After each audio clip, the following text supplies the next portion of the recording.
All right, welcome back to ABA exam review and the continuation of our RBT practice exam series, where we're going through another set of questions together and breaking them down. If you're new to the channel, welcome. If you're returning, welcome back. Please like and subscribe.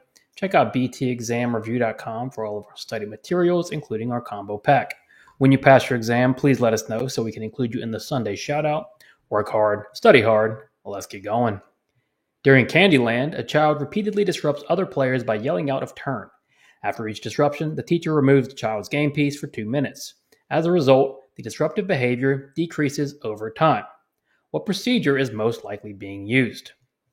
So we have a behavior change question, and with all behavior change questions, the first thing we want to know is, did the behavior increase or did it decrease? If we know if the behavior increased or decreased, we can immediately start to narrow down what happened. So in this case, we know the disruptive behavior decreased over time. Now, the behavior was happening during Candyland, where the child was disrupting players by yelling out. When the child would engage in disruption, the teacher removed the child's game piece for 2 minutes. So when we take away something as a consequence, is that positive or negative? Well, that's going to be negative. So if we combine those two things, we have a negative consequence that is decreasing behavior over time. What do we get? A, negative reinforcement. With negative reinforcement, we're taking away something that is increasing behavior, but our behavior is decreasing. B, positive punishment. We're adding something that is decreasing behavior, but in this case, we're taking away the game piece. C, negative punishment. We are taking away something that is decreasing behavior.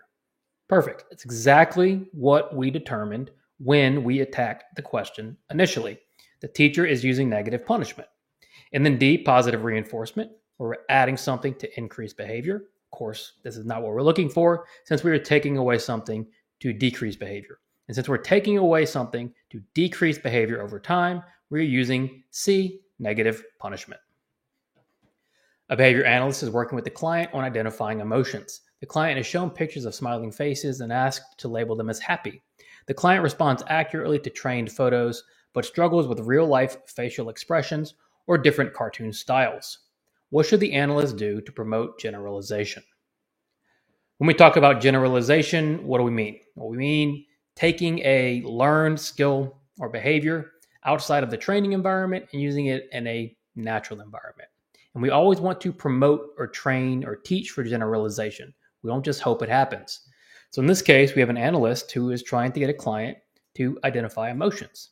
The client can identify trained photos, like pictures of smiling faces, but when it comes to real life expressions or different cartoon styles, they are not able to do that. So if we want to take this taught behavior of responding to trained photos and encourage it to generalize to real life facial expressions or cartoon styles, what should we do? A, increase reinforcement for responding to photos. If we increase reinforcement for trained photos, this behavior may increase, but we're worried about this behavior and this behavior. So A isn't necessarily the best course of action. B, use shaping to teach the client to describe magnitude of emotion. Are we trying to get the client to talk about magnitude or intensity? No, we need them to respond to real life facial expressions or these different cartoon styles. C, implement multiple exemplar training. Now, this is a more complex idea, but all we need to know is exemplar. You can just replace it with the word example. And so if we're going to use multiple examples, that's what we're going to try to do to promote generalization. And so if you've never seen that before, that's okay, because it's actually a more behavior analytic term, but we're using this as a learning exercise. And if we're going to use multiple exemplar trainings, that just means we're going to use more examples. And if we can use more examples of real life facial expressions or cartoon styles, hopefully generalization can increase. And then D, delay reinforcement until the client starts to label real expressions. Well, we can't just hope they start labeling real expressions and then reinforce when they do, because it might never happen on its own. So in order to promote this, we need to include multiple examples or more examples of what we want to see. A client is taught to open a sealed snack bag using both hands by pulling at the top. Later, without being taught, the client begins using scissors, teeth, or asking for help to open various types of bags. Each new behavior results in gaining access to the snack. What do these changes in behavior best illustrate? So we have another behavior change question. And in this case, we have some behaviors increasing, but we have new behaviors that are occurring. And it isn't necessarily the idea of changing consequences, right? Because the behaviors are being reinforced by gaining access, but that's not what the question wants to know. The question wants to know what is illustrated by these changes in behavior. Because we have a client who's taught to open a sealed snack bag using both hands. So let's say we have our snack bag and we can now open it with both hands. Later, without being taught, the client can use scissors, they can use teeth, or they can ask for help.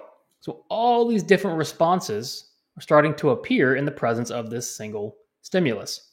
So when we have multiple responses occurring in the presence of one stimulus, what do we call that? A, stimulus generalization. With stimulus generalization, we have multiple stimuli evoking one response. And that's not what is happening here.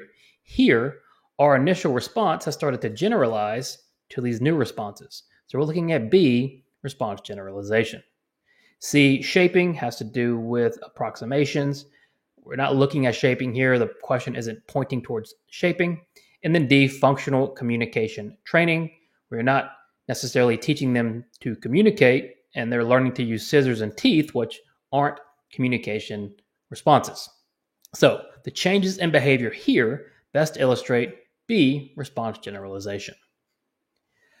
A behavior analyst is teaching a client to respond to a ringing doorbell by walking to the door. During training, the client learns to do this consistently in the presence of the doorbell sound.